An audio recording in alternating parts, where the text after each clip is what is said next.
সালে ক্লাস 3 তে ভর্তি হয়েছিলাম। এই বিল্ডিংয়ের পিছনে যে লাল বিল্ডিংটা আছে তার প্রথম ঘরটা ছিল ক্লাস 3। এই সরকারি তাবেদাররা এই স্কুলে পড়ে, এরা সব বিয়ের লোক, মুসলিম লীগের সাপোর্টার, এরা 21শে ফেব্রুয়ারিকে সমর্থন করে না, সেই জন্য তারা স্কুল থেকে বেরোচ্ছে না। মাস্টাররা তাদের ধরে রেখেছে, এইসব বাইরে থেকে সব বলাবলি হচ্ছিল। তো এটা খুব অপমানজনক কথা ভাষা বলতেছিল। তো তখন আমি ওই 3-4টা ছেলেকে নিয়ে জোর করেই বের হয়ে পড়েছিলাম। ওখান থেকে বগুড়া শহরের প্রাণকেন্দ্র সাতমাথাটা অল্প একটু দূরে, একটা ড্রেন পার হলি, এবং যার জন্য বেতন খেয়েছিলাম তারপরে থানায় ধরে নিয়ে, ওইটাই আমার থানায় যাওয়া প্রথম, থানার মধ্যে আটক রাখা প্রথম। খুব জেদি ছিল ছোটোবেলায়, ভীষণ জেদি। এক সরেও বলাতে আমার ওকে যে কত কষ্ট করতে হয়েছে। তারপরে তো পড়াশোনা তো ভালো ছিল, খুবই ভালো ছিল। আর অঙ্ক, ইংরেজি এসব তো এখন বলাই যায় না, এত ভালো। আস্তে আস্তে বড় হয়ে তো জেলা স্কুলে, বগুড়া জেলা স্কুলে চাকরি নিল, তারপরে বিয়ে, তারপরে পিঙ্কুর জন্ম, তারপরে তো ও তো খুবই ভালো, কাজল খুবই ভালো। ও আবার এমনিতে খুব রাগে, কিন্তু রেগে গেলে আবার উপায় নাই। কাজল এমনি হঠাৎ ভালো, আবার হঠাৎ খুবই রেগে গেল। ওর পছন্দ মতো কিছু না হলে তো ভীষণ রেগে যেত। সে রাগ থামাতে ওখানে বাবা মা পর্যন্ত যেতে হতো। দুজনে কী করেছি, বাসার পেছনে একটা লিচু গাছ আছে, নেগিবাড়ির লিচু গাছ ছিল। তা হঠাৎ দাদাকে বলেছি, দাদা দেখ কীরকম পেকে আছে লিচুগুলি। দাদা বলে দাঁড়া, পেরে নিয়ে আসি। পরে দাদা পাড়তে গেছে, আর ওই গলি দিয়েই বাবা আসছে কোর্ট থেকে। দাদা একটা লাফ দিয়েছে, আর একটা কাঁচ গিয়ে হাতের মধ্যে ফুটে গেছে। দাদা বাবাকে দেখে হাতটা রুম করে চেপে ধরেই দৌড়, আর আমি তো লিচুগুলি গোছের মধ্যে নিয়ে দাঁড়িয়ে আছি। বাবা তো কান ধরে আমাদের বাসায় নিয়ে আসলো, আর দাদাকে তো খুঁজে পাই না। অনেক রাত্রে দাদা আসলো। তখন কি করেছে বাবা, আমাদের সব ছেঁড়া জামা কাপড় পরিয়ে, আমি দাদা দুজনকে ছেঁড়া জামা কাপড় পরিয়ে বাসা থেকে বের করে দিয়েছে। এখন কোথায় যাবো, দাদা বলছে চল আমার সাথে। তো আমরা হাঁটতে আমাদের আর এক অনেক দূরে, কিন্তু মাইল 1.5 হবে। হাঁটতে আমার মাসির বাসা ছিল, মাসির শ্বশুর বাড়ি আর কি। সেখানে গেছি, রাত 1:30টার সময় গিয়ে দরজা ধাক্কাচ্ছি। মাসি খুলে দিয়ে বলছি তোরা। তা আমরা বলছি যে এই ব্যাপার। তারপরে তো আমাদের হাত পা ধুয়ে বা ঘরে নিয়ে গেল, খাওয়া টাওয়া দিল। তারপরে ভোরবেলা বাবা গিয়ে উপস্থিত। তখন মাসি বলছে যে দিব না, তুমি কেন অত রাত্রে বের করে দিয়েছো, আমি আর দেবো না, যাও তুমি চলে যাও। বাবা তো চলে এসছে। তারপরে আবার বিকেলবেলা গেছে। বাবা কিন্তু আমাদের ছাড়া থাকতে পারছে না, সেরকম কোথাও যেতে দিত না। 1949-এ 3 বছর বয়স, এ পর্যন্ত আমার বয়স 3 বছর, তখন এ পর্যন্ত আমাদের কোনো বোন না থাকায়, যখন আমাদের একটা খুব ফুটফুটে সুন্দর একটা বোন হলো, তখন আমাদের সম্পূর্ণ স্নেহ আদর ওই বোনকে ঘিরে আবর্তিত হতো, এবং এখনও তাই। এখন আমরা দুজন পিঠাপিঠি, আমি এবং আমার বোন। এক ফার্লঙ্গ হবে না দূরে বাড়ি ছিল হচ্ছে শ্যামল ভট্টাচার্যের ঠাকুরদাদা, অর্থাৎ পিতামহ রমেশচন্দ্র ভট্টাচার্য। এই রমেশচন্দ্র ভট্টাচার্যের পুত্র হৃষিকেশ ভট্টাচার্য, উনি 1932-35, অবশ্য এগুলো আমার শোনা আমার বাবার কাছ থেকে, ওকালতি পাশ করার পরে বগুড়াতে গিয়ে ওকালতি শুরু করেন। তখন উকিল বলা হতো, এখন অ্যাডভোকেট বলা হয়, তখন উকিল বলা হতো। এই হৃষিকেশ ভট্টাচার্যের সঙ্গে আমার বাবার বেশ বন্ধুত্ব ছিল, যদিও উনি আমার বাবার চাইতে সামান্য কিছু বড় ছিলেন। মা ওনাকে দাদা বলতেন জন্যে আমরা তাকে হৃষিকেশ মামা বলতাম। পরবর্তী সময় এই বন্ধুত্বের সূত্রেই 1966 সালের এপ্রিল মাসে আমার বোন তৃপ্তি ভট্টাচার্যের সঙ্গে শ্যামল ভট্টাচার্যের বিয়ে হয়। যুদ্ধ লাগার সময় তখন তো খুবই দুর্দিন, আমরা এক কাপড়ে চলে যাই শিলিগুড়িতে, যে ওখানে থাকি, এবং খুবই কষ্ট, মানে অত কষ্ট বোধহয় আর আমার যে বড় ছেলেটার খুব জেদ ছিল, খুব জেদ, অসম্ভব জেদ। এবং ওই আদরের থেকে যে ওই মানে অবহেলায় যে পড়ে ওর খুব কষ্ট হতো, এবং খেয়ে না খেয়ে আর কি থাকা তখন আমাদের। তারপরে সেখানে 1 বছর আমরা থাকলাম। থাকার পরে যুদ্ধ শেষ হলো, ডিসেম্বর মাসে ওর বাবা চলে আসলো, আমাদেরকে রেখে আসলো। সবাই বলে যে আমরা ওখানেই থাকি, ওখানে ছেলে মেয়ে নিয়ে থাকি, কিন্তু আমি বললাম যে না, আমি দেশেই যাব, আমি দেশে যেমন অবস্থায় থাকি সেরকম অবস্থায় থাকবো। বাড়িঘর কিচ্ছু নাই, মানে পুড়ে টুড়ে শেষ সব কিছু। ওর মধ্যেই একটা কম্বল পেতে শুই, একটা কম্বল গায়ে দিয়ে এরকম করে ছেলে মেয়েদিক নিয়ে থাকি আমি। খুব কষ্ট। 74, 75, 76, 77 সালে আমার ছোট ছেলেটা হয়, তখন আমি পড়াশোনা করি। আমার ম্যাট্রিক পাস করেই বিয়ে হয়েছে। আমার যখন ইন্টারমিডিয়েট পরীক্ষা, তার 2 মাস আগে আমার পিঙ্কু হয়েছে জন্ম। ওকে নিয়ে আমি পরীক্ষা দিই। তারপরে এই মেয়েটা হলো, তখন আর ভর্তি হতে পারলাম না পাস করে। যুদ্ধের পর এসে আমি ভর্তি হই, অনার্সে ভর্তি হই। এই মেয়েটাকে, ছোট্ট মেয়ে, তাকে নিয়ে নিয়ে কলেজ যেতাম। খুব কষ্ট, মানে অবর্ণনীয় কষ্ট আর কি। ওরকম করে ইয়ে করতে লাগলাম। পরে অভি হলো, তখন আমার অনার্স পরীক্ষাটাও দেওয়া হলো না, কেউ ছিল না, সাহায্যকারী কেউ ছিল না, 3টা ছেলে মেয়ে নিয়ে এরকম করে চললো। আর পিঙ্কুর বাবা তো নাটক করতেন, তো চূড়ান্ত নাটক করতেন। সংসারের দিকে কোনো চিন্তা ভাবনা ছিল না, সারাদিন নাটক। সকালে কোনো রকমে স্কুলটা করা লাগে। আমার ছেলে মেয়েগুলো খুব লক্ষ্মী ছিল, খুব লক্ষ্মী। পিঙ্কু, আমার এই মেয়ে যে কষ্ট করে মানুষ হয়েছে, খুবই কষ্ট। আমি বলতে পারি আমি সফল মা, এবং সব দিক দিয়ে আমার 3টে ছেলে মেয়ে কষ্ট করে মানুষ করলেও আমি 3টে ছেলে মেয়ে খুবই ভালোভাবে মানুষ করতে পেরেছি। ছোটবেলা থেকে তো বগুড়াতেই, তারপরে আমি রাজশাহী ইউনিভার্সিটিতে পড়ি। তো ছোটবেলায় সবচেয়ে যেটা মনে থাকার মতো, বাবার হাত ধরে স্কুলে যাওয়া, হেঁটে হেঁটে। বাবা যখন স্কুলে যেত আমাকে স্কুলে ঢুকিয়ে দিয়ে চলে যেত, দাদাও সাথে যেত একসাথে। তারপরে বাবা যদিও ব্যস্ত থাকতো, কিন্তু আমার সেফটিটা সবসময় সে খেয়াল করতো। একটু যখন বড় হলাম, যেখানেই পড়তে যাই বা এই কলেজে যাই, সাথে সাথে সাথে বাবা নিয়ে যেত দিয়ে আসা। মা যত পারতো মা, না হলে বাবা নিয়ে যেত। আর বাবার নাটক দেখে বড় হওয়া, বাবার যে কোনো অনুষ্ঠানে যাওয়া, সে তো আছে, ওটা তো একটা বাড়তি পাওনা। বাবার নাটক হলে বা ঢাকা থেকে নাটকের গ্রুপ যেত, তখন দেখতে যাওয়া। বড় নাটকের দল গেল, 2 দিন নাটক করবে, বাবার নিয়ম করে দিল তুমি যে কোনো একদিন দেখতে পারবা। তো দাদা একদিন, আমি একদিন, যে কোনো একদিন, ওই রকম। তারপরে এভাবে বড় হওয়া। তারপরে তো বিয়ে হয়ে গেল, বিদেশ চলে গেলাম। সেই ওইটা তো মিস করি প্রচণ্ডভাবে, দেশকে, সবাইকে, আত্মীয় স্বজন। ছোটবেলা থেকেই দেখে এসেছি যে আমাদের বাড়িটা বগুড়ার সব ধরনের সংস্কৃতি কর্মকাণ্ডের সাথে একেবারে মিলেমিশে ছিল, এবং বাবা ছিলেন সেই সাংস্কৃতিক কর্মকাণ্ডের কেন্দ্রবিন্দুতে। বিভিন্ন ধরনের কার্যক্রম চলতে থাকতো, কোনো দিকে আবৃত্তি চলছে, কোনো দিকে নাটক চলছে, কোনো দিকে গানের আসর চলছে।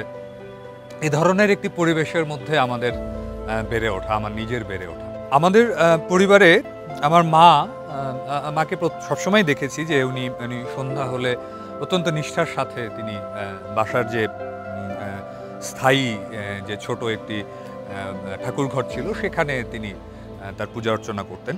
কিন্তু এর বাইরে আমি দেখেছি যে যারা আমাদের সবসময় আমাদের এখানে নাটক, কবিতা, গান করতে আসছেন, তাদের মাঝে মাঝে তাদের কেউ কেউ আমাদের তার নিজের ধর্মাচরণ যেটা করার কথা তিনি সেটি আমাদের ঘরে বা আমাদের বারান্দায় কোনো একটি জায়গায় তিনি করেছেন। তাতে করে আমাদের মধ্যে যেটি তৈরি হয়েছে যে সব ধরনের ধর্মীয় আচার এবং ধর্মীয় বোধের সাথে আমাদের 3 ভাই বোনের এবং আমাদের পরিবারের অন্যান্য সদস্যদের পরিচয় হয়েছে।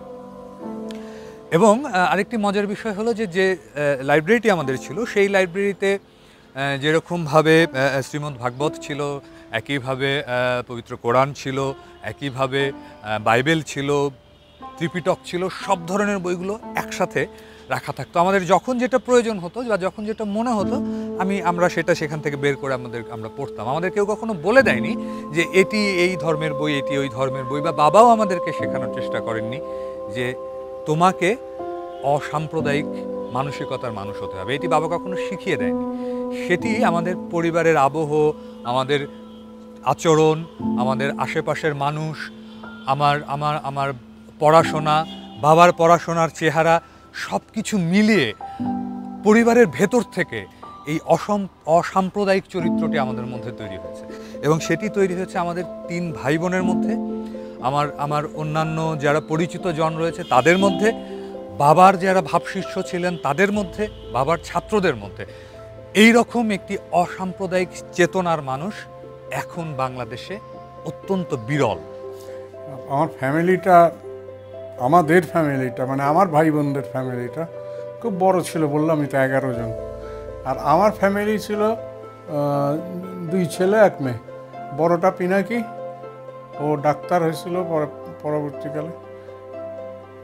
ওই একমাত্র খুব কষ্ট করেছে জীবনে। পারতপক্ষে আমি তো মাস্টার, খুব অ্যাফ্লুয়েন্ট কিছু ছিল না, তো পারতপক্ষে খরচ করাতো না, নিজেই অনেক সব কিছু করতো। সেই তুলনায় ওর ছোটোটাকে মাঝে মাঝে হোস্টেলের টাকা দিতে হতো, কিন্তু ও কোনো দিন টাকা নিত না, চাইতেও না, বরং আরও এটা ওটা সে করে ওই প্রাইজ টাইজ পেয়ে ওর মাকে সব দিয়ে যেত। আর খুব সহানুভূতিশীল। আমার মনে আছে খুব ছোটোবেলায় আচমকা একটা পাখি মেরে ফেলেছিল ও, আর আকাশে একটা ঢিল ছুঁড়েছে, একটা পাখি উড়ে এসে ওর ঢিলে মেরে লেগে মারা গেছে, ছোট্ট পাখি।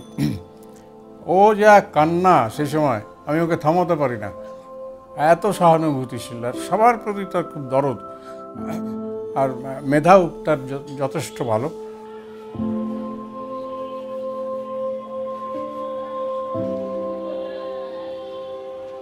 আমাদের পরিবারটা ছিল একটা পলিটিক্সের পরিবার। আমার ভাইয়েরা সবাই জেল খাটা, একজন 15-20 বছর করে জেল কাটেছে। তারপরে যে জেল থেকে বেরিয়েছে, জেলের মধ্যে গুলি খেয়েছে। খাপড়া ওয়ার্ডে তোমরা নাম শুনে থাকতে পারো, রাজশাহী জেলায়। সেখানে আমার আর এক ভাই ছিল, সেখানে সে গুলি খেয়েছে কিন্তু মরেনি, ভাগ্যক্রমে বেঁচে গেছে। তার একটা বই বেরিয়েছে তার উপরে, খাপড়া ওয়ার্ডের শেষ জীবিত সে ছিল, কিছুদিন আগে মারা গেছে। তো পলিটিক্স করতো, বেশিরভাগ সময় আন্ডারগ্রাউন্ডে থাকতো, ওই রাত করে আসতো আবার চলে যেত, আমরা দেখতাম ছোটোবেলায়। এই আর কি, সেই পলিটিক্সের ফ্যামিলি, সেই জন্য লোকে বলতো পলিটিক্সের ফ্যামিলি। এবং তার জন্যে ওরা কমিউনিস্ট পার্টির ছিল, সেই জন্যে আবার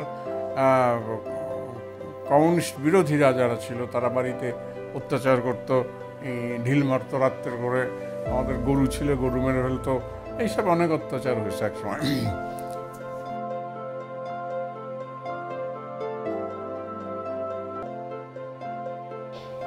নাটক কি, নাটক কেন, নাটক কাকে বলে, কেমন করে করতে হয়, এই সমস্তগুলো খুব সূক্ষ্মভাবে আমি নিজেও শিখতাম, ওদেরকেও শেখাতাম, আমার দলের লোক। ফলে আমার নাটকগুলো খুব ভালো হতো। সত্যিকার অর্থে তখন সবার প্রিয় নাট্য শিক্ষক এবং স্কুলের শিক্ষক হিসেবে সবাই তাকে খুব শ্রদ্ধা করত। যোগাযোগ হলো তার সঙ্গে, এবং আমরা তাকে ঢাকায়ও আমন্ত্রণ জানিয়েছি। বিভিন্ন নাট্য উৎসবে তিনি প্রবন্ধ পাঠ করেছেন, আলোচনা করেছেন, এবং তাদের আমন্ত্রণে আমরা প্রথম ঢাকার বাইরে থিয়েটার দল বগুড়ায় যাই। বগুড়া নাট্যগোষ্ঠীর সঙ্গে তিনি তখন যুক্ত ছিলেন।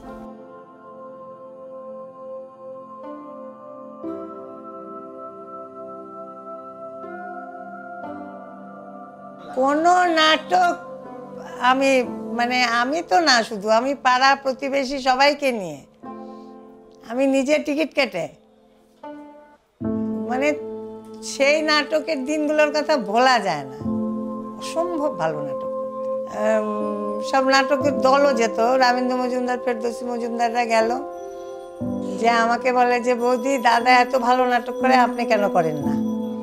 তাহলে দুজনে যদি নাটক করতে থাকি তাহলে আমার ছেলে মেয়ে তো মানুষ হবে না। আমি চাকরি করিনি, ছেলে মেয়েদের জন্য আমি চাকরি করিনি, যে না আমার সাপোর্ট নাই কেউ, আমি ছেলে মেয়েই মানুষ করব। আমি ওই দিক দিয়ে সাকসেসফুল। বাবাকে আমি কখনো দেখিনি যে তিনি সংসারের কোনো কাজ করতেন। একবার একটি মজার ঘটনা, যে বাবার হঠাৎ করে মনে হলো যে উনি আমাকে একটা জুতো কিনে দেবেন। তো বাবার কোনো ধারণা নেই যে একটি জুতোর দাম কি হতে পারে, এবং বাবার পকেটে সাধারণত আমি দেখিনি যে খুব বেশি হলে 10 টাকা 20 টাকার মধ্যেই বাবার পকেটের টাকার পরিমাণ থাকতো, কারণ ছোটবেলায় বাবার পকেটে আমরা হাতটা দিতাম আর কি, আমি নিজে দিতাম। তো বাবার পকেটে 10 বা 20 টাকার বেশি খুব বেশি আমি কখনোই দেখিনি। তো বাবা আমাকে নিয়ে মার্কেটে গেলেন। আমি যেহেতু অনেক ছোট মানুষ, আমার খুবই চমৎকার একটি সাদা রঙের জুতোর প্রতি আমার দৃষ্টি গেল। বাবা বললেন ঠিক আছে নাও, জুতোটি নাও। তো আমি নিলাম। তারপরে বাবা দাম জিজ্ঞেস করলেন। তো যিনি দোকানদার ছিলেন তিনিও হয়তো বাবার ছাত্র বা কোনো একভাবে তার বাবার পরিচিত, বললো যে স্যার দিয়েন স্যার, আপনি কিছু একটা দিয়েন। বললো না দামটা বলো। তো সম্ভবত সেই সময় আমি বলছি সেটা সম্ভবত 92 বা 91-92 সালের দিককার কথা বলছি। 300 টাকা সেই জুতোটির দাম ছিল, 300 টাকা আমার মনে আছে। এবং বাবা তার পাঞ্জাবির পকেটের বিভিন্ন পকেট, পাঞ্জাবির 2টো পকেট থাকে, উনি পকেট টকেট দেখলেন এবং ওখানে তার খুব বেশি হলে সম্ভবত 150 টাকার মতো ছিল।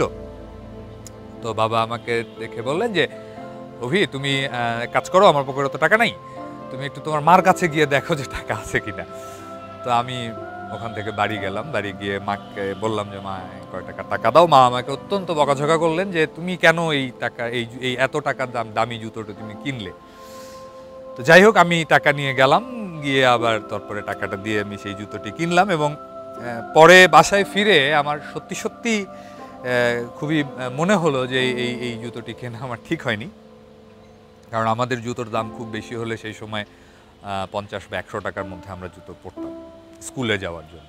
বাবাকে সবসময় যেভাবে দেখেছি সেটি হচ্ছে সামনে একটি বই নিয়ে বাবা হয়তো শুয়ে অথবা কোনো একটি চেয়ারে বসে বইটি পড়ছেন, এবং সেই পড়ার মধ্যেই উনি ডুবে আছেন। কিন্তু আশ্চর্যের ব্যাপার হলো যে বাবাকে আমি খুব কম সময়ে দেখেছি যে উনি কিছু লিখছেন। বাবা যত পড়েছেন তার থেকে অনেক কম তিনি লিখেছেন। তাকে আমি বারবার বলতাম যে বাবা তুমি লেখার চেষ্টা করো, তুমি লেখো। কিন্তু সবসময় উনি যেটি বলেছেন যে এখনও তার সব কিছু ভেতরে নেওয়া হয়নি, সব কিছু তার ভেতরে আসেনি যে তিনি সেটিকে লেখায় রূপান্তরিত করতে পারতেন। কিন্তু অথচ বাবা খুব চমৎকার, যতটুকুই লিখেছেন অত্যন্ত চমৎকারভাবে তিনি লিখেছেন। এটি একরাম হলক স্বপন নির্দেশনা ছিল। সে নাটকে শ্যামল ভট্টাচার্য অভিনয় করছিলেন বড় ছেলের ভূমিকায়। ওই যে আমি বলেছিলাম না আগে যে ভালো ভালো চরিত্র অভিনয় করতেন, তার মধ্যে কোনো কূটনীতি নেই, খারাপ কোনো কিছু নেই, এই সমস্ত নাটক অভিনয় করতেন। তো শেষ দৃষ্টিতে বাবা তাকে দেখতে পারতো না, সেই বড় ছেলেটাকে, সেই চরিত্র অভিনয় করতেন শ্যামল ভট্টাচার্য। অন্ধকারের নিচে সূর্য। শেষ দৃশ্যে যখন বাড়ি থেকে চলে গেছেন, তারপর ছোট ছেলে বলছে মা দেখছো জানলা দিয়ে মা দেখছে, কত লোক, বলে মা ওই ছেলেটি ওই মানুষটি আমাদের বড়দা হতে পারে না। মা বলছে কি বলিস তুই?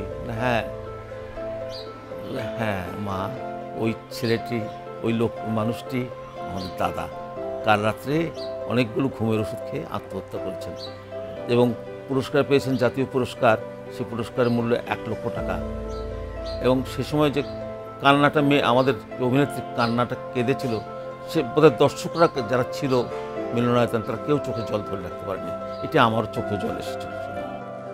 আমার গুরু, আমার আবৃত্তি জগতে বা বাচিক শিল্পী হয়ে গড়ে ওঠায় উনি আমাকে পথ দেখিয়েছিলেন। এবং ওনার সঙ্গে আমার সবচেয়ে বড় কথা হলো রবীন্দ্রনাথের কর্ণকুন্তী, সংবাদ, বিদায় অভিশাপ ওনার সাথে পড়ার আমার সুযোগ হয়েছিল।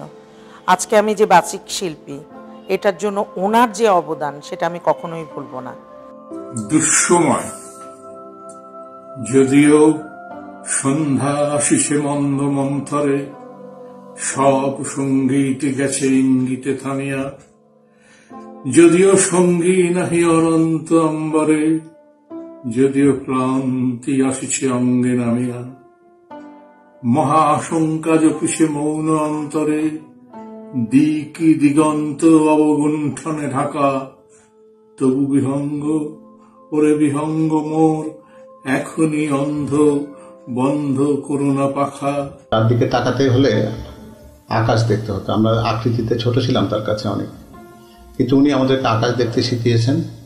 প্রকৃতপক্ষে একজন মানুষের মননশীলতা বিকাশের জন্য যা যা দরকার সব কিছুই কিন্তু আমরা ওনার কাছ থেকে পেয়েছি।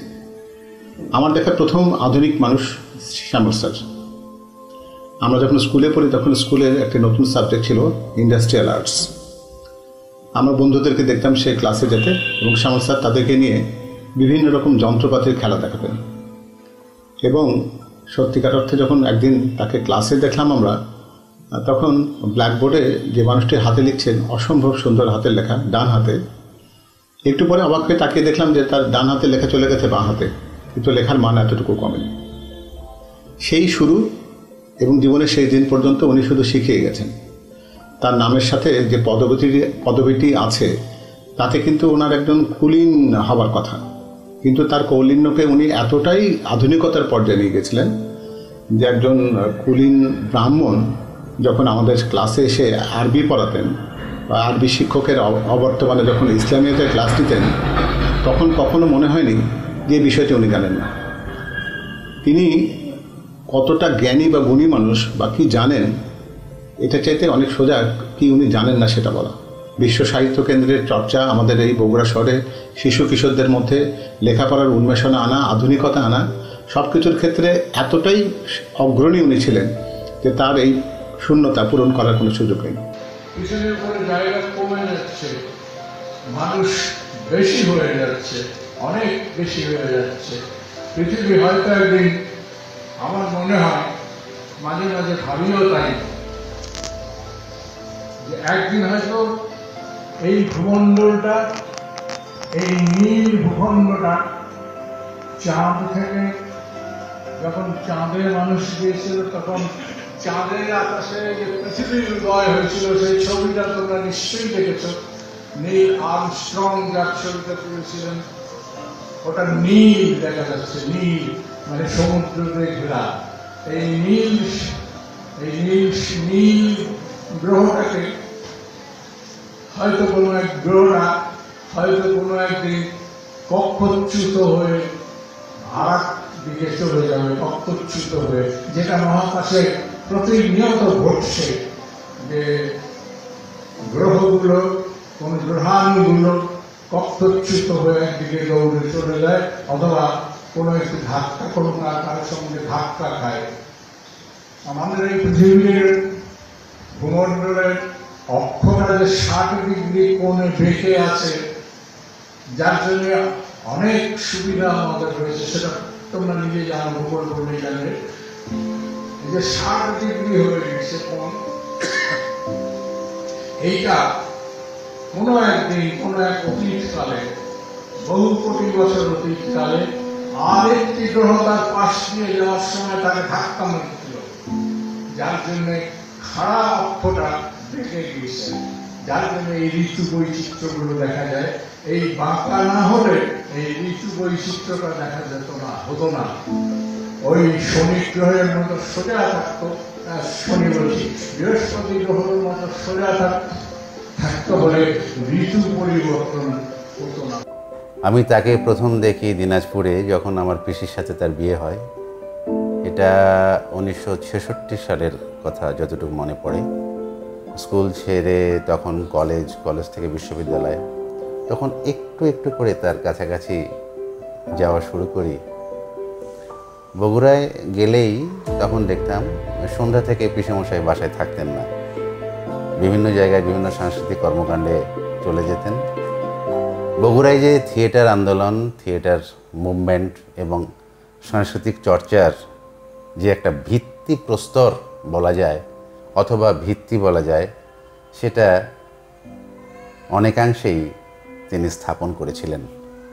শ্যামল স্যার জেলা স্কুলে যোগদানের পর থেকেই লেখাপড়ার পাশাপাশি বগুড়া জেলা স্কুলের সাংস্কৃতিক অঙ্গনকে কিভাবে আরও উজ্জীবিত করা যায় সেজন্য তিনি সবসময় চেষ্টা করেছেন। আমার খেয়াল মনে আছে যে তিনি প্রতি দিবস, বিশেষ করে সুকান্তর জন্মদিন, মৃত্যুবার্ষিকী, রবীন্দ্রনাথের জন্মদিন, মৃত্যুবার্ষিকী এবং নজরুলের জন্মদিন, মৃত্যুবার্ষিকী সহ এটি টিফিন আওয়ারের সময় তিনি সবাইকে ডেকে প্রধান শিক্ষকের মাধ্যমে সেইখানে একটা আয়োজন করতেন। এটা তার উদ্যোগেই হয়েছিল। স্কুল থেকেই যাতে আমরা সাংস্কৃতিক অঙ্গনের দিকে ধাবিত হই, এই প্রচেষ্টা তার সবসময় ছিল। এবং আমার জীবনের সাংস্কৃতিক অঙ্গনে আসা শ্যামল স্যার অন্যতম প্রেরণা এবং উৎস সেই স্কুল জীবন থেকেই। আমি দেখেছি যে প্রতি বৎসর তিনি যতদিন জীবিত ছিলেন স্কুলের সাথে, প্রতি বৎসর কোনো কারণ যদি হতো, সে কারণ ছাড়া প্রতি বৎসর বার্ষিক নাটক হতো। এটি কিন্তু আমি অন্য স্কুলে এভাবে দেখিনি। বগুড়ায় উদীচী শিল্পী গোষ্ঠী লেট দের বি লাইট গীতিনাট্য করে যখন তারা সেই অনুষ্ঠান দেখতে গিয়ে আমি দেখলাম যে আরে আমাদের কারিগরি অঙ্কনের শিক্ষক অভিনয় করছেন। এবং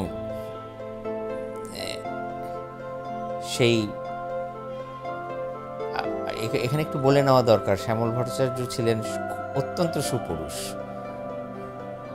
লম্বা, রিজু এবং চেহারার ভিতরে সবসময় একটা আভিজাত্য ছিল তার। এবং অভিনয় নায়কের মতো আমার ঠিক মনে নেই তিনি কোন চরিত্র, কোন বিষয়ে সংলাপগুলো বলছিলেন, এখন আর আমার মনে নেই, কিন্তু যেন পুরো একটা নায়কোচিত ভঙ্গিমায় নায়কের মতো অভিনয় করছিলেন। আমি কারোর সঙ্গে তুলনা না করেই বলছি, কারণ আসলে তার তুলনা কারোর সঙ্গে করা যায় না। ঠিক এই মাপের মানুষ ছিলেন তিনি। আর দাদার অভিনয়ের দিক দিয়ে আমরা তার যে নানা রঙের দিন একটা নাটক, সে একক করতো আর কি। এই নাটক লাস্টেও উনি করছেন এই জেলা পরিষদে। এইটা তার মনে রাখার মতো। আর আমি তার অভিনয় যেটা দেখে আকৃষ্ট হয়েছে সেটা হচ্ছে আলোকিত যৌবন অঘটন। ওখানে অসিত নামে দুইজনের একটা ছিল, আর মৃণাল কান্তি শাহ। তার অসাধারণ যে অভিনয়, আমার তো মনে হয় তার জীবনে আমার দেখাতে তার শ্রেষ্ঠ অভিনয় আমার ওই আলোকিত যৌবন অঘটনের যে অসিতের চরিত্রে, ওটা আমার চোখে এখনো লেগে আছে। তার হাতে বহু নাট্যকর্মী, তার হাতে বহু আবৃত্তিকার, তার হাতে বহু সাংস্কৃতিক কর্মী গড়ে উঠেছেন। এবং বগুড়াতে বলতে গেলে যে নাটকের যে পুরোধা, নাট্য আন্দোলনের গ্রুপ থিয়েটার ফেডারেশনের, এখানে শ্যামল ভট্টাচার্যের বলিষ্ঠ ভূমিকা আছে। ভালো ছিল মেয়েটা, কি আর করবি, সবই ভগবানের ইচ্ছে, কখন কারে তুলি নেয় জানে। 5টা টাকা রাখ, অনেক খরচা বাকি আছে তো। দয়া দেখাতে এসেছেন? ভিক্ষি দিতে এসেছেন? না, ভিক্ষি কেন হবে? আচ্ছা নে, এই 10 টাকাই নে। না, ভিক্ষির পয়সা দিয়ে কাফন কিনবো না। তাহলে কি করবি? আমার ন্যায্য রোজগারের পয়সায় কাফন কিনবো। ন্যায্য রোজগারের পয়সা? আপনার কাছে আমার ন্যায্য রোজগারের পয়সা রয়েছে, সেইটি হিসিব করে দেবেন। সেইটি হিসিব করে দেবেন। রোজগারের পয়সা আপনার কাছে নাই, পেয়েছে, আল্লাহ দিয়েছে ন্যায্য রোজগারের পয়সা। আমার চরিত্রের দুর্নাম। আমার যত রোজ মেরি খেয়েছেন, যত বেকার খেটিয়েছেন, ফসল মাগ নামিয়েছেন, সেসব কোথায়? সব হিসিব হয়ে যাবে আজ। কি করতেছেন? নাই, আল্লাহ দিয়েছে ন্যায্য রোজগারের পয়সা। আচ্ছা, সব শালা তোমার মাগ্গির মধ্যে দেব শালা, তোমার মাগ্গির মধ্যে দেব শালা। আমাকে দিয়ে প্রথম দর্শনের বিনিময়ে একটি নাটক করার জন্য মনস্থির করলেন। রবীন্দ্রনাথের বিনি পয়সার ভোজ। দুজন আমার রিহার্সেলটা করাইতেন, একজন অধ্যাপক মৃণালকান্তি সাহা আর শ্যামল ভট্টাচার্য। আমাকে মুখস্থ করিয়ে পিটিয়ে মুখস্থ করিয়েছে। প্রতিদিন আমি এই নাটকটির সাথে আমি যুদ্ধে লিপ্ত হয়ে গেলাম। জলশ্রীতলা শ্যামল ভট্টাচার্যের বাড়িতে রিহার্সেল হতো সামনের পোর্শনে। তখন পিঙ্কু আর বুলবুলি অনেক ছোট ছিল। প্রথম আধুনিক নাটক শ্যামলদা প্রসঙ্গে বলতেই হয়, তিনি আধুনিক নাটকের সঙ্গে জড়িত ছিলেন নাট্যগোষ্ঠী, যেটা আমি দেখেছিলাম এখানে। এবং উনি একটা অসাধারণ অভিনেতা এবং তার অভিনয় সৌকর্য কত বিশাল সেটা বিভিন্ন নাটকে আমি লক্ষ্য করেছি। তখন শ্যামলদা আমাকে নানা ধরনের বইপত্র পড়তে দিয়েছিলেন, বিশেষ করে তার পারিবারিক, তার বর্দা সম্ভবত উনি কমিউনিস্ট পার্টি করতেন, ওনার ব্যক্তি জীবনের, রাজনৈতিক জীবনের যে আলেখ্য নিয়ে উনি একটা বই দিয়েছিলেন, সেই বইটা আমি পড়ি। বাবা মূলত তো নাটকের লোক ছিলেন, তো কোনো না কোনোভাবে সেটি আমার মধ্যে চলে এসেছিল যে নাটক করার একটা ইচ্ছা আমার মনের মধ্যে সবসময় ছিল। কোনো একটি রাজ্যের সম্ভবত রাজপুত্র, তখনও তিনি রাজা হননি, কারণ তখন আমি বয়সে ছোট, আমার চেহারা একটু ছোট মানুষের মতো, আমাকে মানে ছোট রাজপুত্রর ক্যারেক্টার করতে হয়েছে এবং তিনিই এখন আছেন সেই রাজ্যে এবং সেই রাজ্যের যে সেনাপতি, সেই সেনাপতির চরিত্রে অভিনয় করছিলেন আমার বাবা। সুতরাং খুবই মজার অভিজ্ঞতা যে আমি এবং বাবা দুজন একই সাথে একই সময়ে মঞ্চে নাটক করছি এবং আমরা নাটকের সংলাপ বলছি। এবং বাবার যেটি ছিল যে বাবার শেষের দিকে এসে নাটকের সংলাপ ভুলে যেতেন এবং তিনি যেহেতু নাটক লিখতেন, সুতরাং তিনি মঞ্চে দাঁড়িয়েই তিনি বলতে থাকতেন, তিনি সংলাপ তৈরি করতে থাকতেন নিজের মতো করে, যেটি নাটকের সাথে খুবই সঙ্গতিপূর্ণ ছিল। কিন্তু তখন বাবা সেই সময় দুটো শো করছে এবং বাবা যথারীতি নাটকের সংলাপ ভুলে গেছেন এবং তিনি তার মতো করে বলে যাচ্ছেন। কিন্তু যেহেতু আমি অত্যন্ত নবীন মানুষ, আমি তার সাথে কিউ ধরতে পারছি না যে কোন সময় আমার সংলাপটি আমি বলবো। তো আমি তখন মঞ্চে দাঁড়িয়ে খুবই আস্তে আস্তে তখন বলছি, বাবা সংলাপ কিন্তু এইটা, তুমি কিন্তু এইটা বললে আমি কিন্তু তারপরে বলবো। বাবা বলছে হুম হুম হুম, কিন্তু বলছেন, কিন্তু তিনি মনে করতে পারছেন না যে আসলে তাকে কোন সংলাপটি বলতে হবে। তখন পাশ থেকে প্রম্পটার, যারা নাটক করেন তারা জানেন যে প্রম্পটার বাবাকে বলে দিলেন যে শ্যামল স্যার বা স্যার আপনি এই লাইনটি কি বলুন, তারপরে অভি বলবে। তো বাবা তারপরে কোনোভাবে মিলিয়ে দিলেন, ওই লাইনটি শেষে এসে বললেন এবং তারপরে আমি বললাম।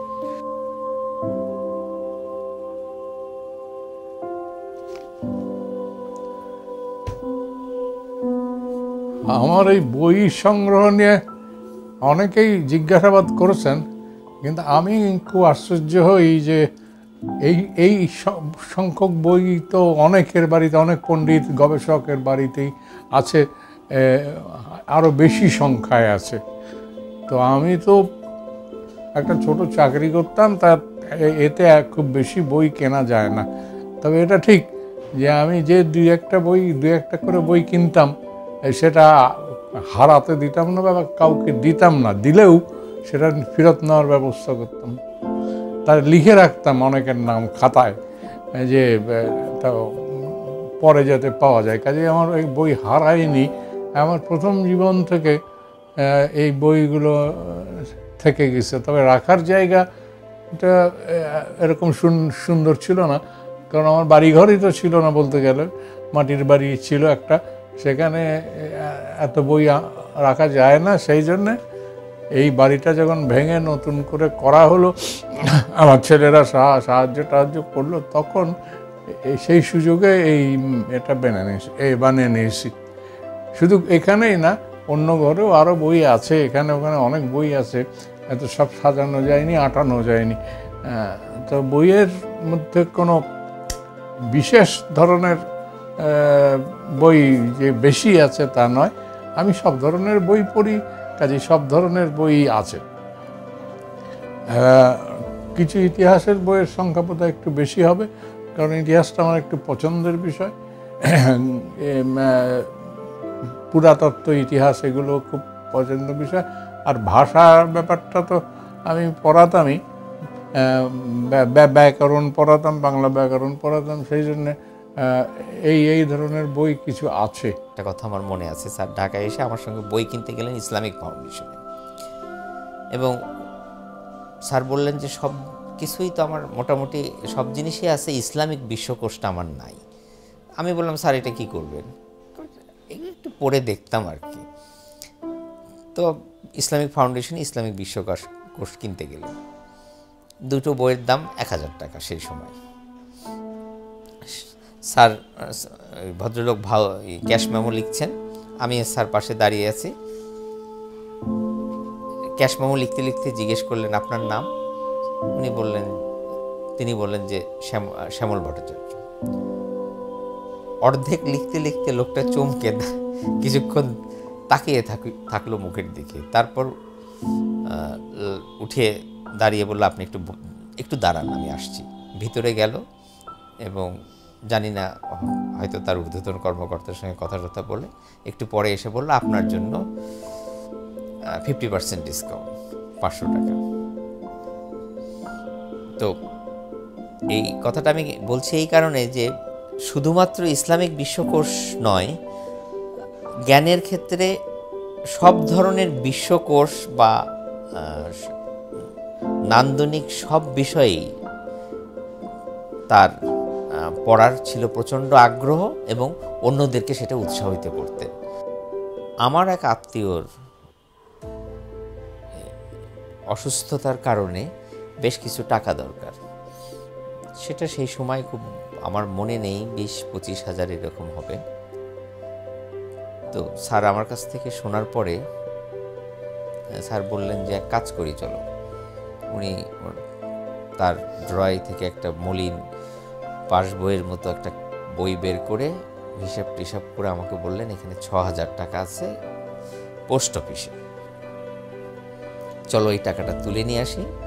তার ওইটুকু সঞ্চয়, সমস্ত সঞ্চয়, তার সংসার আছে, সেগুলির কথা চিন্তা না করে তারটা তো দিয়েছেনই, অন্যদের কাছ থেকে কিভাবে সংগ্রহ করে এটা করা যায়, তার চিকিৎসা করা যায়, এটাই মানে এই জিনিসটা, এই বোধটা তার এবং চেষ্টাটা যে আমাকে সেই সময় মুগ্ধ করেছিল অসম্ভবভাবে। বাংলাদেশে আমরা যারা ঢাকা কেন্দ্রিক কাজ করি, ঢাকাতে কাজ করি যারা, তারা মনে করি যে ঢাকাতেই আসলে সব কিছু, কিন্তু ঢাকার বাইরেও যে কিছু মানুষ কাজ করছেন সেই মানুষগুলোকে আসলে আমরা চিনি না বা মনেও রাখি না। আমাদের মতো ক্ষুদ্র মানুষদেরকে এই পর্যায়ে নিয়ে এসছেন কিন্তু এই মানুষগুলো, এবং সেই মানুষগুলোকে মনে রাখার দায়িত্ব আসলে আমাদের, কারণ এই মানুষগুলো হচ্ছে আমাদের বাতিঘর। এই বাতিঘর যাদেরকে দেখে দেখে আমরা আলোকিত হচ্ছি, যাদেরকে দেখে দেখে আমরা একটা নির্দিষ্ট পথে ছুটে চলছি, তো সেই মানুষগুলো হচ্ছে শ্যামল ভট্টাচার্যের মতো মানুষ। তবে ওনার গুণ আমাদের তুলনায় অনেক বেশি, আমার তুলনায় অনেক বেশি। তার পাণ্ডিত্য, তার জ্ঞান সব কিছুই বেশি। বললাম না যে ওনার সম্পর্কে বলা ওনারাই ভালো বলতে পারবেন। হ্যাঁ, আমি তো আমার পেশা নিয়ে ব্যস্ত থাকতাম এতদিন যাবৎ, উনি তো সবসময় বইয়ের মধ্যে ডুবে থাকতেন। একটা প্রাণবন্ত অ্যাটমসফিয়ার মেনটেন করার জন্য এক শ্যামলই ছিল যথেষ্ট। তো শ্যামলকে আমরা খুবই পছন্দ করতাম, আমি ব্যক্তিগতভাবে খুবই পছন্দ করতাম, এবং শ্যামল এত বন্ধুত্বপূর্ণ, এত ভালো একজন ব্যক্তিত্ব ছিল, ছাত্র হিসেবেও ভালো, মানুষ হিসেবেও ভালো, এবং পরবর্তীতে যখন গল্পগুজবে মাততাম, সে আমাদের যে অনুষ্ঠানগুলি হতো সে মোটামুটি লিডিং পার্ট নিত ইন দ্যাট কাইন্ড অফ অনুষ্ঠান। তো আমি মনে করি শ্যামল এমন একটা বন্ধুভাবাপন্ন ছেলে যে ওর কোনো শত্রু থাকে বলে আমার তো বিশ্বাস হয় না। মানে হি ইজ সো ফ্রেন্ডলি এবং সবসময় অমায়িক, সবসময় হাসিমুখী একজন ব্যক্তিত্ব। সেই বগুড়াতে জন্ম, এবং আমার তো মনে হয় ও শেষ নিঃশ্বাস ত্যাগ করবে বগুড়াতেই, সেই বগুড়া শহরে। সেই ব্যক্তি কেন তাহলে এত মেধাবী হওয়া সত্ত্বেও এটা বেছে নিল? তার কারণটা হলো একটি আদর্শনিষ্ঠতা। এই আদর্শনিষ্ঠতাটা শ্যামলের শুধু ব্যক্তিগত ব্যাপার নয়, এটা ওর পারিবারিক ব্যাপার। আমার মনে হয় আদর্শনিষ্ঠতা এটা হলো ওর পারিবারিক ঐতিহ্য। শ্যামলের আম্মাকে আমি বলবো, এই যে আজকে আমরা দেখি অমুককে রত্নগর্ভ টাইটেল দেওয়া হয়, তমুককে রত্নগর্ভ টাইটেল দেওয়া হয়, যদি রত্নগর্ভ বলা হয় তাহলে যথার্থ অর্থে তিনি হলেন শ্যামলের জননী। মানে নির্বিবাদী, জ্ঞানী, তার কাছে আমি কিছু না। খুবই জ্ঞানী মানুষ। ইদানিং কেমন যেন হয়ে গেল, খুব চিন্তা হচ্ছে। খুব জ্ঞানী মানুষ আসলেও, ভালো আর কি, এক কথায় ভালো। আমাদের 54 বছর হলো বিবাহিত জীবন, জানো? আমার ছেলের বয়স 53 বছর আর আমার বিবাহিত জীবন 54 বছর। বাবার যতই আর্থিক অসঙ্গতি থাক না কেন, তিনি বিভিন্ন সময়ে বিভিন্ন মানুষকে সাহায্য করার চেষ্টা করেছেন।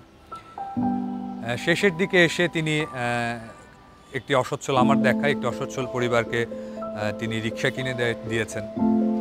বিভিন্ন সময় দেখা যেত যারা বিভিন্ন ছাত্র যাদের আর্থিক সঙ্গতি ছিল না, তারা বাবার কাছে বিনা পয়সায় শিখেছে এবং সব ধরনের মানুষের প্রতি তার মানবিকতা প্রবল। তিনি মাঝে মাঝেই বলতেন যে তিনি যদি মারা যান, তার দেহটি তিনি দান করে দিয়ে যেতে চান। তিনি তার চোখ দান করে দিয়ে গিয়েছিলেন, যেটি করা হয় চোখ দান করা, সেটি করে গিয়েছিলেন। সে কারণে বাবা যেদিন মারা যান, নভেম্বরের 4 তারিখ 2020 সাল, সেদিন আমি যেহেতু ছিলাম, আমি ঠিক ওই সময় আমার মাথায় এই বিষয়টি ছিল না। আমার বড় ভাই পিনাকি উনি আমাকে মনে করিয়ে দিলেন যে বাবার এ ধরনের একটি ইচ্ছে ছিল যে তার দেহটি চিকিৎসা বিজ্ঞানের জন্য দান করে যাওয়ার। সাথে সাথেই আমার সেটি মনে পড়েছে। সেই মুহূর্তে বাবার মরদেহটি যখন আমাদের বাড়িতে, সেই সময় সেই কঠিন প্রশ্নটি আমার মাকে করতে হয়েছে যে বাবার দেহটি আমরা এখন দান করে দিতে চাচ্ছি চিকিৎসা বিজ্ঞানে, তোমার কি সিদ্ধান্ত? মাকে দেখলাম উনি কিছুক্ষণ চুপ করে থাকলেন, তারপরে তিনি মাথা নাড়িয়ে সম্মতি দিলেন। আমরা 3 ভাই বোন অত্যন্ত গর্বের সাথে সেই কাজটি করতে পেরেছি। বগুড়ার শহীদ জিয়াউর রহমান মেডিকেল কলেজের অ্যানাটমি বিভাগে আমরা বাবার দেহটি 4 তারিখেই আমরা রেখে এসেছিলাম এবং 5 তারিখে আমি গিয়ে কলেজের যিনি প্রিন্সিপাল, ওনার হাতে আমি সেই দানপত্রটি তুলে দিয়ে এসেছি আমার পরিবারের পক্ষ থেকে, আমার ভাই বোনের পক্ষ থেকে, আমার মায়ের পক্ষ থেকে। সো এই শিক্ষাটি তিনি দিয়ে যেতে পেরেছেন যে সব কিছুর ঊর্ধ্বে উঠে নিজের বাবা অথবা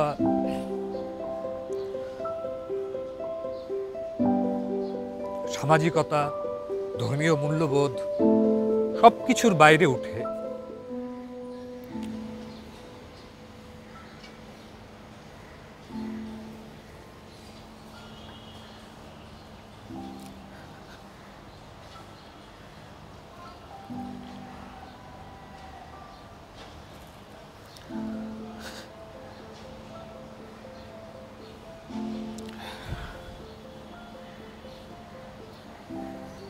তার জীবনের শেষটুকু সব কিছু সামাজিকতার ঊর্ধ্বে উঠে, ধর্মীয় বোধের ঊর্ধ্বে উঠে, পারিবারিক বন্ধনের ঊর্ধ্বে উঠে এই যে মানবিকতা, এই শিক্ষাটি বাবা দিয়ে গেছেন এবং এই শিক্ষাটি নিয়েই আমরা সামনের দিকে এগিয়ে যেতে চাই। এবং তার যে গুণগ্রাহী রয়েছেন, তার যে ছাত্ররা রয়েছেন, তাদেরকে আমরা এই মেসেজটি পৌঁছে দিতে চাই, এই ধারণাটি পৌঁছে দিতে চাই যে একজন মানুষ পূর্ণাঙ্গ মানুষ হওয়ার জন্য তার কি কি প্রয়োজন রয়েছে, সেটি শ্যামল ভট্টাচার্যের পুরো জীবন যদি কেউ দেখে, তার পুরো জীবনটাকে যদি কেউ চিন্তা করে, তাহলে সেটি হয়তো আমরা দিয়ে যেতে পারি। যখন এই ক্লিপটি রেকর্ড করা হচ্ছে ঠিক তার আগের দিন বাবা অনন্তলোকে যাত্রা করেছেন। ঠিক এই মুহূর্তে বাবার নশ্বর মরদেহ বগুড়া মেডিকেল কলেজের অ্যানাটমি ডিপার্টমেন্টের হিমঘরে শোয়ানো আছে। বাবা এভাবেই চেয়েছিলেন যেন ওনার মরদেহ মেডিকেল শিক্ষার কাজে লাগে। আজ সকালে বগুড়ার বাণিজ্যিক কেন্দ্র জলেশ্বরী তলা, যেখানে আমাদের বাসা, সেখানকার সব ব্যবসায়ী তাদের 4 শতাধিক দোকান বন্ধ রেখেছিল সকালবেলা বাবার স্মৃতির প্রতি শ্রদ্ধা জানাতে। গতকাল রাতে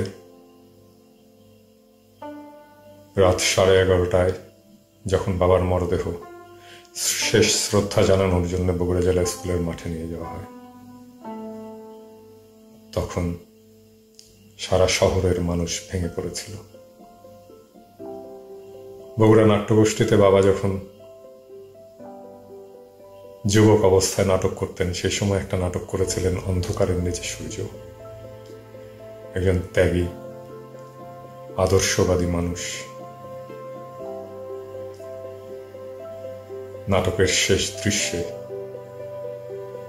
যখন মারা যান এবং তার শবযাত্রায় গোটা শহর ভেঙে সামিল হয়, ঠিক তেমনি যেন বাবার অন্তিম প্রয়াণে বগুড়া শহর, শুধু বগুড়া শহর নয়, ভার্চুয়ালি সারা দেশ, শুধু সারা দেশ নয়, দেশে বিদেশে ছড়িয়ে পড়া বাবার ছাত্রছাত্রীরা সবাই এই শোকযাত্রায়, এই সব যাত্রায় সামিল হলেন। কি এক মহাকাব্যিক জীবন!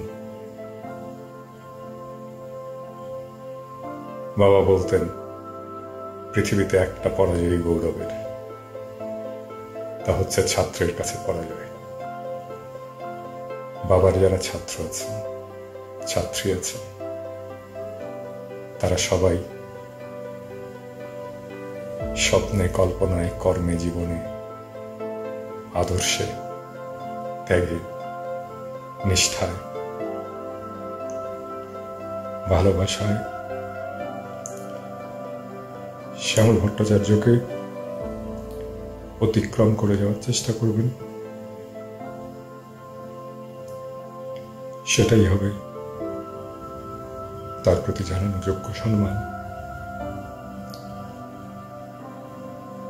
শ্যামল ভট্টাচার্য ছিলেন এই অন্ধকার সময়ে এক দেদীপ্যমান সূর্য। সেই সূর্য অস্ত চলে গেছে। আপনারা সবাই আর একটা নতুন সূর্য হয়ে তার শিক্ষাকে কাজে লাগিয়ে আগামী দিনে উদ্ভাসিত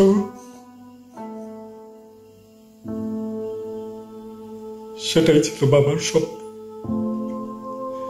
তাহলেই বাবা সার্থক হবে। তার জীবনের সমস্ত ত্যাগ, ভালোবাসা আর কর্ম সার্থক হবে। শুধায় না কবে কোন গান, কাহারে করিয়াছেন দান, পথের ধুলার পরে পড়ে আছে তারই তরে, যে তাহারে দিতে পারে মান।